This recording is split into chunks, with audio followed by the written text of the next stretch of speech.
Bonjour Denis Lacorne. Bonjour. Merci d'être avec nous, merci d'avoir accepté d'être l'invité de cet entretien. Vous êtes politologue, directeur de recherche aux séries, auteur de ce livre De la race en Amérique. C'est publié aux éditions Gallimard. Vous êtes un éminent spécialiste des États-Unis, Denis Lacorne.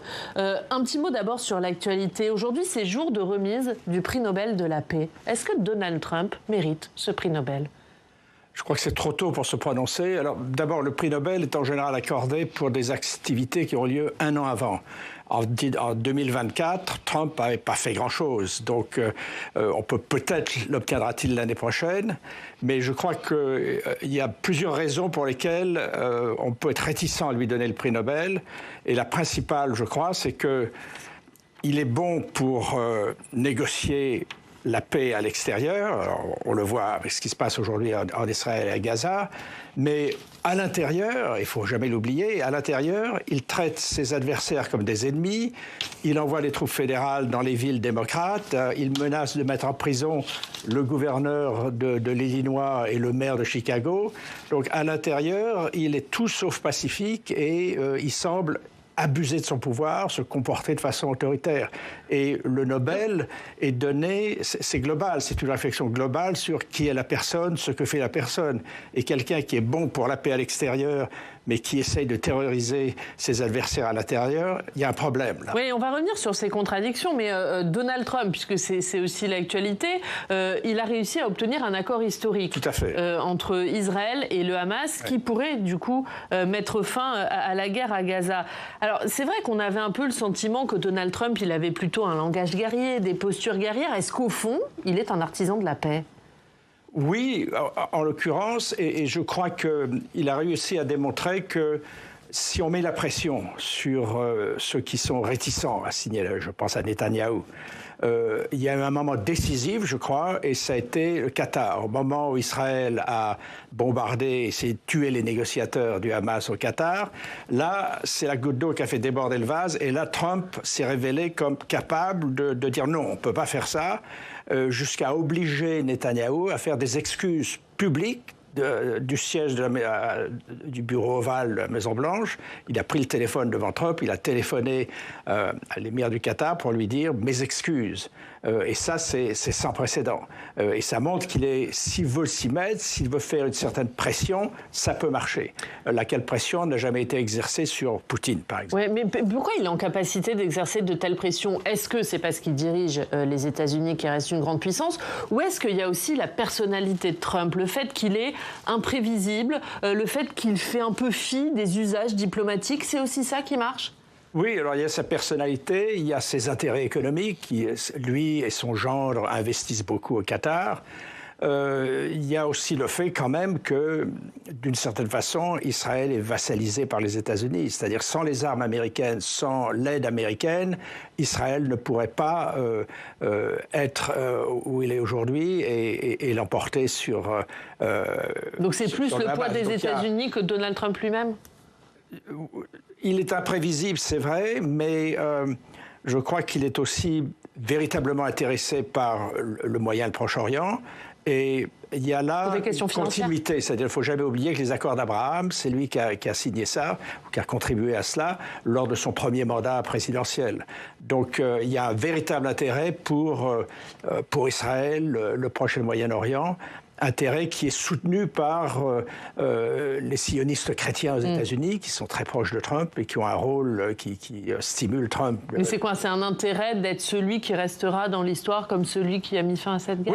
Oui, il est, bien sûr, il est très soucieux de son image et si son image est celle d'un peacemaker, de quelqu'un qui est capable de changer les choses. Alors on peut lui reprocher d'avoir trop tardé. La pression qu'il a exercée sur Netanyahou, elle aurait pu être exercée plus tôt. Mais en même temps, il n'est jamais trop tard pour bien faire. Et là, chapeau, il a obtenu quelque chose qui est sans précédent.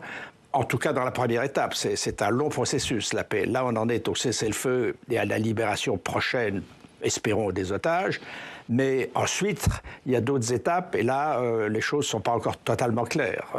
Le maintien de la paix dans la durée, c'est quelque chose de compliqué, et là, il faut attendre, il faut voir ce qui se passe. Oui, c'est-à-dire qu'on n'est pas encore à la fin de la guerre. Non, et c'est pour ça qu'il a le prix Nobel, ce qui n'est pas impossible. Je crois qu'il vaudrait mieux attendre l'année prochaine, parce que là, on pourra le juger sur pièce, savoir jusqu'où est allée sa pression ou son implication pour la paix en Israël. Est-ce qu'il est aussi celui qui peut mettre fin à la guerre en Ukraine ?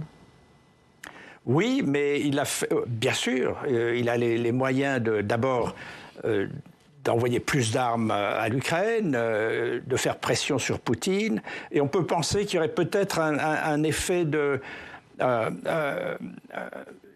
on peut penser que si les choses vont bien, si la paix est définitive en Israël, la paix entre Israël et le Hamas, si la paix...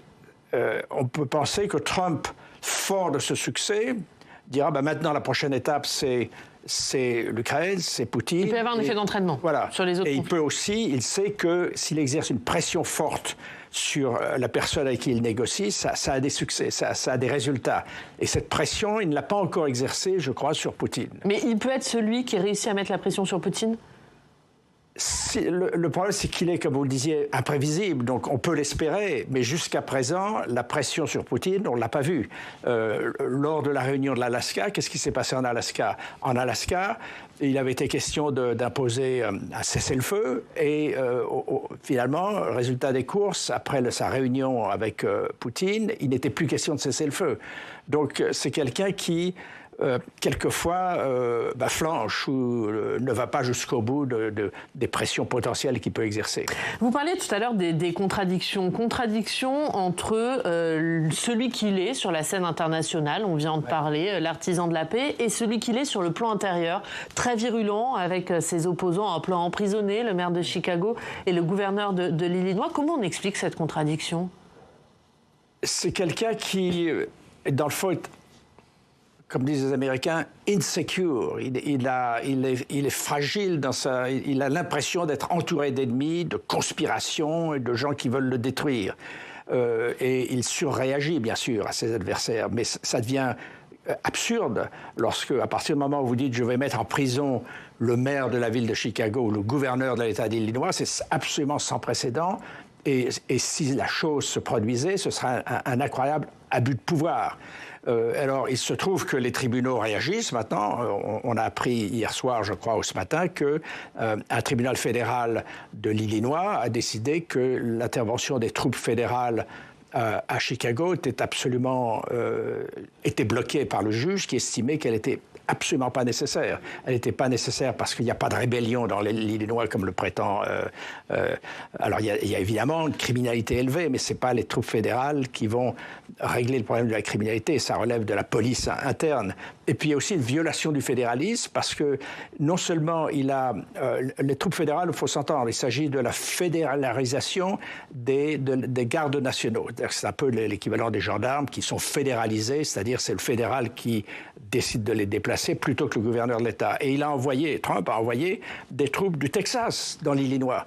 Et pour les gens de l'Illinois, c'est une violation de leur souveraineté d'État. C'est tout à fait scandaleux que des gens du Texas viennent à Chicago pour mettre fin à une rébellion qui n'existe pas. Ouais. Est-ce que Donald Trump, c'est un amplificateur des fractures de l'Amérique aujourd'hui ?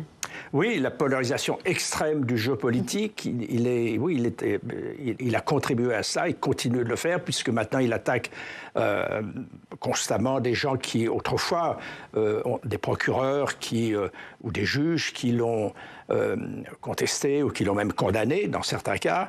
Eh bien, ces gens-là, ils lancent le FBI pour faire des poursuites contre eux, ou le ministère de la Justice qui est totalement politisé. Donc, c'est quelqu'un qui accroît les fractures, oui, et qui accroît aussi les fractures raciales. C'est-à-dire que ce qui est inquiétant, c'est par exemple lorsque Trump visite le Minnesota, qui est un État où il n'y a pratiquement pas de Noirs ou d'Hispaniques. Que dit-il dans une petite ville du nord du Minnesota? Il dit « Ah, vous, je vous aime bien parce que vous avez de bons gènes », laissant entendre que ceux qui ne sont pas des Blancs d'origine du nord de l'Europe ont plutôt de mauvais gènes. Et c'est ça le problème. Si vous regardez un autre exemple, si vous regardez les 98 postes les plus importants dans l'administration fédérale, c'est-à-dire des postes qui sont approuvés par le Sénat aux États-Unis, qui demandent l'approbation du Sénat, donc 98 postes clés. Sur ces 98 postes, il n'y a que 2 Noirs. Il n'y en a jamais eu aussi peu dans le sommet de la hiérarchie fédérale. Et même sous Bush fils, Obama, Biden, etc., on a là une réduction drastique, à tel point que certains critiques de Trump disent quoi? Disent attention, on s'avance vers une reségrégation des États-Unis. Il y a là quelque chose. Donc il ravive les tensions raciales, Donald Trump? Pardon. Il ravive ces tensions? Oui, d'une certaine façon, oui. Et un autre exemple, c'est que, par exemple, le commandant en chef des armées et, d'autre part, l'un des acteurs clés de la réserve fédérale sont des Noirs qui ont été vidés par Trump, pour des raisons qui ne sont pas particulièrement claires, qui d'ailleurs font des procès à Trump, et qui sont des Noirs remplacés par des Blancs. Donc c'est quelqu'un qui n'a aucune sympathie pour, comme on dit aux États-Unis, les gens de couleur. Ouais, dans votre livre, il y a une expression intéressante, vous parlez d'une majorité de minorités. Alors ça, c'est la hantise des Trumpistes. Qu'est-ce qui se passe? Eux raisonnent sur qu'est-ce qui se passe dans l'Amérique des années 2030-2050. Et leur hantise, c'est que la majorité des Blancs d'origine européenne deviennent une minorité dans un pays qui serait une majorité de minorités. La majorité de minorités, ça veut dire où les minorités ethno-raciales seraient plus nombreuses que... Mais c'est une inquiétude qui est, à mon avis, infondée parce que, d'abord, la majorité reste blanche, et d'autre part, si on se projette en 2050, eh bien en 2050, ça sera un pays beaucoup plus complexe où les métis, où le mélange des ethnies et des races sera tel qu'on ne saura plus très bien compter qui est blanc, qui n'est pas blanc. Mais c'est vrai que dans un pays très très racialisé, aux États-Unis, on ne peut pas penser le métissage. On pense, il y a les blancs, il y a les noirs, et on n'arrive pas à comprendre que les choses, d'un point de vue démographique, peuvent évoluer. D'où ce paradoxe, par exemple, les hispaniques, que sont-ils? Sont-ils des blancs? Sont-ils des noirs? Dans les recensements américains, on est obligé de choisir sa race. Que disent les hispaniques? Ils nous disent, 50% des cas, on est des blancs. Et donc, il y a cette chose contradictoire où on parle d'hispaniques blancs, d'hispaniques non blancs, et vous voyez, il y a une espèce d'arithmétique raciale qui perd sa signification puisqu'on ne sait pas ce qu'on additionne, et il se trouve que certains groupes, les hispaniques, ne sont pas considérés comme des races par les autorités de recensement, c'est des ethnies. Les Mexicains étaient une race en 1930, ils ne le sont plus aujourd'hui. Les Juifs ont voulu en faire une race, ils ont refusé, ils ne sont pas une race dans les formulaires de recensement. Donc ce sont des catégories qui évoluent, et ce qu'il y a d'intéressant, c'est qu'il y a des résistances. Il y a des groupes qui disent non, nous on ne veut pas être classés comme une race, parce qu'aux États-Unis, si vous êtes classés comme des non-blancs, ça veut dire que vous allez être victimisés, ça veut dire que vous allez être probablement infériorisés, donc ce n'est pas une bonne chose. Sur la démocratie, est-ce que la démocratie américaine, elle est malade aujourd'hui? Oui, elle est à la fois très, très malade. On le voit avec les violences dans les propos, en tout cas, ou les incivilités, mais en même temps, elle résiste, c'est-à-dire que ce qu'il y a d'intéressant... Alors, il y a toujours un décalage entre le temps judiciaire et le temps politique, mais si vous regardez le fonctionnement des tribunaux, de tous les ordres, les cours de district, cours fédéral, cours suprême, on voit qu'il y a un certain nombre de décisions prises par Trump, par exemple contre les libertés universitaires, contre ce qu'on appelle libertés académiques, qui sont remises en cause par les tribunaux. La décision de déployer des troupes fédérales est remise en cause dans la région de Chicago, sera peut-être remise en cause à Portland, dans l'Oregon. Donc il y a une série d'actions qui laissent entendre qu'il y a encore aux États-Unis aujourd'hui ce qu'on appelle les poids et les contrepoids, le checks and balances, et ça fonctionne toujours, mais avec ce décalage toujours entre le judiciaire et le politique. Donc on a l'impression que Trump l'emporte chaque fois qu'il prend une décision un peu folle, et en réalité, il sera à un certain moment bloqué. Et la démocratie française ? La démocratie française, c'est une autre forme de paralysie. Je crois que si je compare les deux systèmes, l'un a un système présidentiel, donc proche du système français, qui pousse à la polarisation, à deux partis. Les troisième partis n'ont jamais réussi aux États-Unis, avec quelques exceptions. Ça veut dire que le bipartisme américain protège de la crise qu'on connaît aujourd'hui en France ? Il renforce la polarisation entre deux blocs, mais au moins, il n'y a pas trois blocs. Et le drame français, c'est un peu la quadrature du cercle. Lorsque vous avez trois blocs, et dans un système qui favorise aussi le bipolarisme, le système présidentiel, c'est très très difficile de trouver une majorité. Le système américain est beaucoup moins parlementariste que le système français. Et en même temps, le système américain est fragile parce qu'il y a tout le temps des élections. Tous les 2 ans, imaginez des législatives. Tous les 2 ans, c'est ce qui se passe aux États-Unis à la Chambre des représentants. Ça veut dire que c'est une campagne permanente ? Voilà, c'est une campagne permanente, et avec la hantise de ne pas être réélu, et la hantise, si vous êtes un républicain, que, que Trump, s'il n'aime pas vos idées, mettons que vous êtes un républicain modéré, eh bien, dans les primaires, vous serez détruit. Par l'argent de ceux qui soutiennent Trump ou par les candidats soutenus par Trump. Donc ça renforce quoi ? Ça renforce la démagogie ? Ça rend impossible des réformes de fond ? Ça renforce l'extrémisme à l'intérieur du Parti républicain. Les modérés dans le Parti républicain, on pouvait penser que les excès de Trump à l'interne seraient bloqués ou ralentis par la présence de modérés dans le Parti républicain. Ces modérés, on ne les voit plus, ils n'existent presque plus. Il y en a quelques-uns encore, mais dont la voix est très, très, très faible. Et donc, c'est ça le problème. On a une polarisation qui favorise les extrêmes, en tout cas dans le Parti républicain. Chez les démocrates, ce n'est pas encore clair. C'est aussi le drame des démocrates. Ils n'ont pas encore un vrai leader. Et donc, on ne sait pas encore qui va... Et donc, ce qui conduit aujourd'hui, une des raisons de la crise aujourd'hui en France, c'est la fin du clivage droite-gauche ? C'est ça. Je crois qu'on n'est pas habitué, on l'était à la 4e République, mais le fait qu'il y a 3 blocs à peu près identiques en force électorale paralyse, dans le fond, le Parlement parce qu'il n'y a pas de majorité claire. Alors que lorsqu'on a 2 blocs, c'est relativement plus facile. Alors, on peut avoir un système de cohabitation, comme à l'époque de Chirac, mais les choses sont plus claires. 3 blocs, ça rend compliqué et les jeux d'alliance sont très difficiles à mettre en place. Aux États-Unis, il y a eu des tentatives de 3e parti. Ross Perot, par exemple, mais Perot n'a jamais fait plus que jusqu'à 19% des voix quand même, et Clinton n'aurait pas été élu si Perot n'avait pas été là. Donc ça a aussi un petit effet. Est-ce que vous diriez que la France est en voie de trumpisation ? Oui, hélas, parce que d'abord les incivilités, le langage violent utilisé par les politiques aux États-Unis, ce langage violent, on le voit aussi, ça devient un peu à la mode en France. Et puis surtout, je crois, ce qui est en train d'arriver aussi en France, c'est l'utilisation systématique des réseaux sociaux.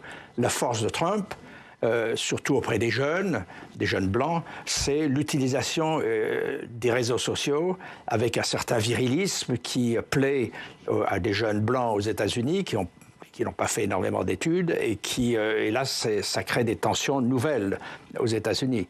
Il ne faut jamais oublier que lorsque Trump est élu en 2024, qui annonce le discours de Trump ?